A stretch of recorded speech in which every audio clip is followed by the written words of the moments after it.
হাসবি রাব্বি জাল্লাল্লাহ মা ফি কলবি গায়রুল্লাহ হাসবি রাব্বি জাল্লাল্লাহ মা ফি কলবি গায়রুল্লাহ শুধু মাবুদ তুমি এক আল্লাহ বলো লা ইলাহা ইল্লাল্লাহ লা ইলাহা।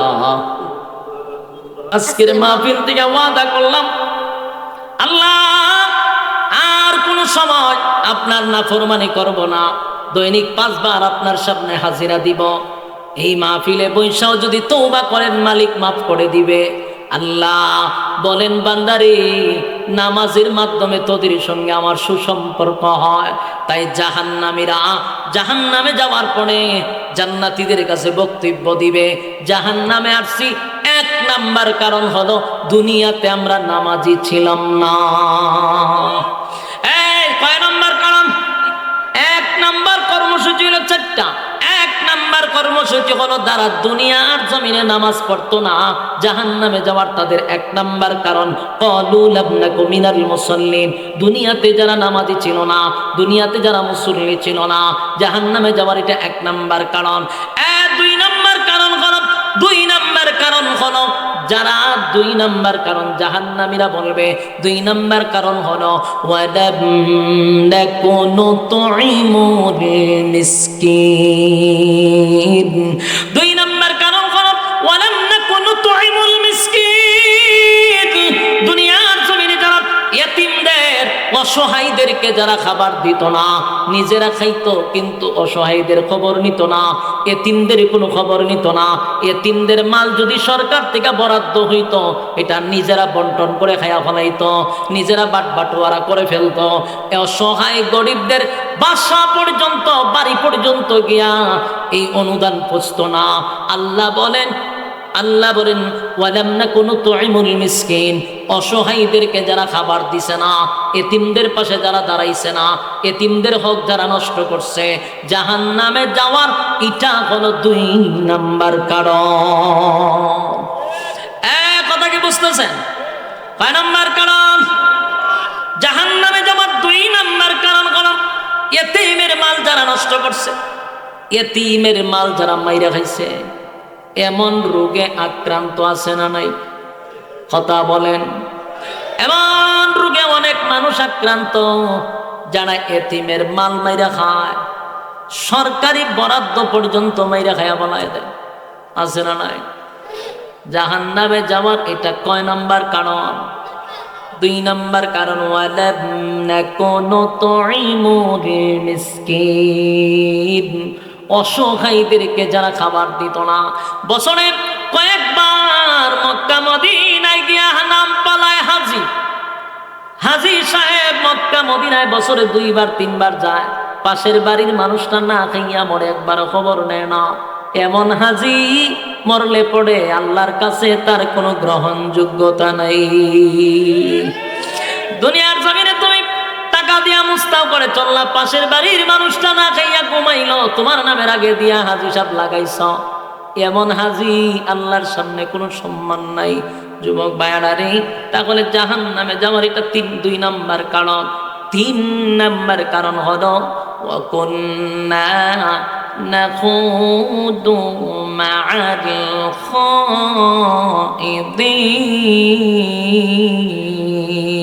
খাইদিন। জাহান্নামে যাওয়ার 3 নাম্বার কারণ হলো ওয়া কুন্না নাখুদু মা'আল খাইদিন। যারা দুনিয়ার জমিনে অনর্থক, বেহুদা, অপ্রয়োজনীয় কথা বলতো, তারা জাহান্নামে যাওয়ার 3 নাম্বার কারণ। আমার কথা কি বুঝতেছেন? যারা অনর্থক কথা বলে, যারা বেহুদা কথা বলে, যারা অপ্রয়োজনীয় কথা বলে, জাহান্নামে যাওয়ার এটা কয় নাম্বার কারণ?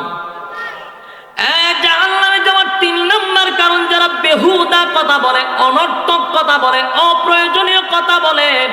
তাহলে এই প্যান্ডেলের ভিতরে এমন রোগে আক্রান্ত আছে না নাই? কত মানুষ অনর্থক কথা বলে, দরকার ছিল না তারপরও কথা বলে। যুবক ভাইরা, মুরব্বী বাবারা, অপ্রয়োজনীয় কথা বলবেন না, এর দ্বারাও জাহান্নামে যেতে হবে। আল্লাহর কাছে কথারও হিসাব দিতে হবে। কেন তুমি এত কথা বললা?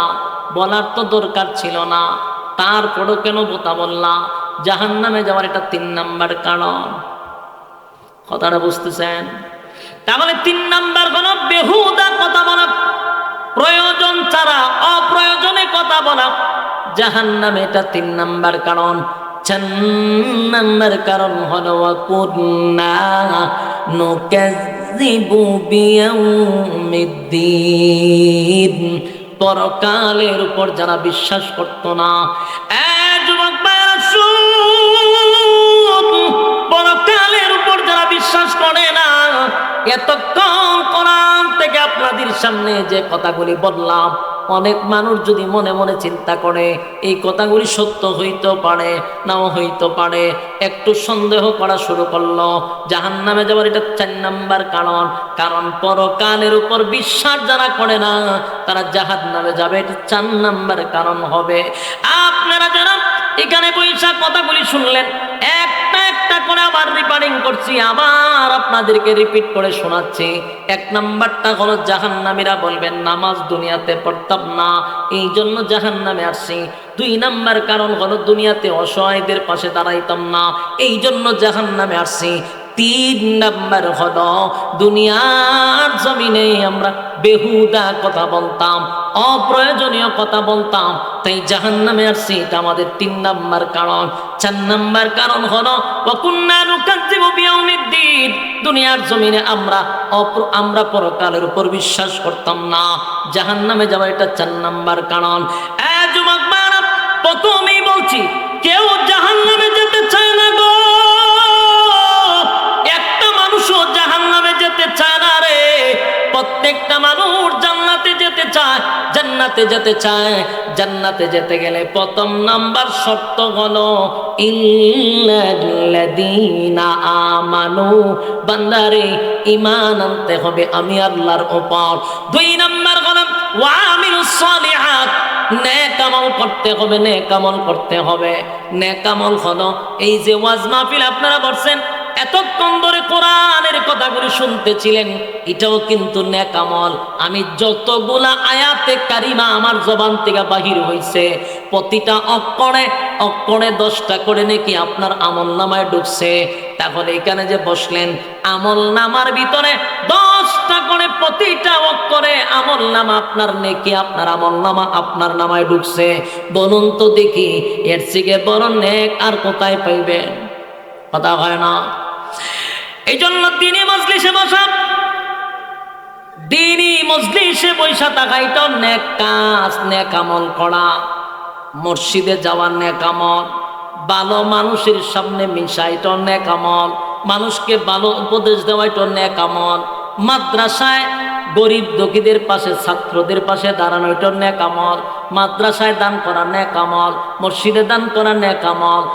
যুবক ভাই, মোট কথা হলো জান্নাতের ভিতরে যেতে গেলে 1 নাম্বার হলো ঈমান, 2 নাম্বার হলো নেক আমল, নেক আমল। হাসরের মাঠে একটা নেকি কি আপনারে কেউ দিব? কথা হয় না? দি নিজের বাবাই দিব, মা দিবে, স্ত্রী দিব না। রব্বে কারীম বলেন ইয়াউমা ইয়াফিরুল মারউ মিন আখিহি ওয়া উম্মিহি ওয়া আবিহি ওয়া সাহিবাতিহি ওয়া বানিহি। কিয়ামতের কঠিন ময়দানে কেউ কারো আপন হবে না।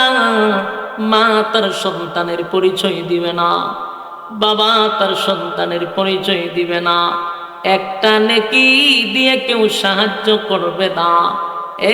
নাটুরের বাইরা, একটা নেকি আপনার বাবা আপনাকে দিবে না, মা আপনাকে একটা নেকি দিবে না। মার কাছে গেলে মা বলবে দুনিয়াতে আমার বিয়া হয় নাই, বাবার কাছে গেলে বলবে বাবা বলে আমার কোনো সন্তান নাই, ভাইয়ের কাছে গেলে ভাই বলবে আমার কোনো ভাই নাই, স্ত্রীর কাছে গেলে স্ত্রী বলবে আমি বিয়াই বসি নাই। দুনিয়া বড় স্বার্থপর। কেউ কারো হবে না। হাসরের মাঠে একটা নেকি দিয়া কেউ সাহায্য করবে না। ইয়াউমা ইয়াফিরুল মারউ মিন আখিহি ওয়া উম্মিহি ওয়া আবি ওয়া সাহিবাতিহি ওয়া বানি। আল্লাহ বলেন, মা তার সন্তানকে অস্বীকার করবে রে, বাবা তার সন্তানকে অস্বীকার করবে, স্ত্রী অস্বীকার করবে, কেউ কারো হবে না, কেউ কারো হবে না। হাসরের মাঠে আল্লাহ বলবে, বান্দা রে, দুনিয়ায় তোরে আমি 60 বছরের হায়াত দিলাম, 60টা বছর তুই মার পিছনে দৌড়াইলি, বাবার পিছনে দৌড়াইলি, স্ত্রীর পিছনে দৌড়াইলি, বাচ্চা কাচ্চার পিছনে দৌড়াইলি, ব্যবসা বাণিজ্য নিয়ে দৌড়াইলি, বন্ধু বান্ধবের আড্ডায় দৌড়াইলি, কেউ তো তোরে একটা নেকি দিয়া সাহায্য করলো না। আমি আল্লাহ তোরে রাইতে দিনে 24 ঘন্টা দিলাম, আমি মালিক রে তো 1টা ঘন্টা দিলি না। আজকে হাসরের মাঠে তালাশ করে দেখ, কেউ তোর একটা নেকি দেয় কিনা। না, কেউ একটা নেকি আপনি আমাকে দিবে না। এই যে আজকের মাহফিলে বসছেন, এখানে বসার পরে যতটা আয়াত শুনলেন, প্রতিটা অক্ষরে অক্ষরে 10টা করে নেকি আপনার আমল নামায় ঢুকে গেছে। এই আমলটার কত দাম হাসরের মাঠে গেলে বুঝতে পারবেন। কত দাম, কত দাম। কেউ কাউরে একটা নেকি দিবে না, কেউ কারো পরিচয়টাও দিবে না। হাসরের মাঠ বড় ভয়ঙ্কর একটা জায়গা, কেউ কারো পরিচয় দিবে না। তাই আপনারা যারা এতক্ষণ সময় ধরে এই কোরআন হাদিসের মাহফিলে ঘন্টার পর ঘন্টা বৈশা আছেন কিছু দিনের কথা শোনার জন্য, একটাই উদ্দেশ্য আপনাদের, কিছু দিনের কথা শুনবেন। এতক্ষণ ধরে ধৈর্যের সাথে প্রায় 2 ঘন্টার কাছাকাছি আপনারা মৌমাছির মতো বসা ছিলেন। আপনাদের এই বসাটাকে হাসরের মাঠে আমার আল্লাহ যেন নাজাতের ফয়সালা করে দেয়। আল্লাহ রাব্বুল আলামিন বললে বলা, শুনলে বলা, উভয়কে সহিহ আমল দ্বারা কবুল করুক। সকলে বলে আমিন। এই কতক্ষণ আল্লাহ হাসরের মাঠে এই বসাটাকে নাজাতের উসিলা করতো কিনা? কারা কারা চান হাত তুলে। আল্লাহ এই বসাটাকে যেন নাজাতের এক উসিলা করে দেয়। সকলে বলে আমিন। হাত তুলেন, হাত তুলেন। বিসমিল্লাহ কর।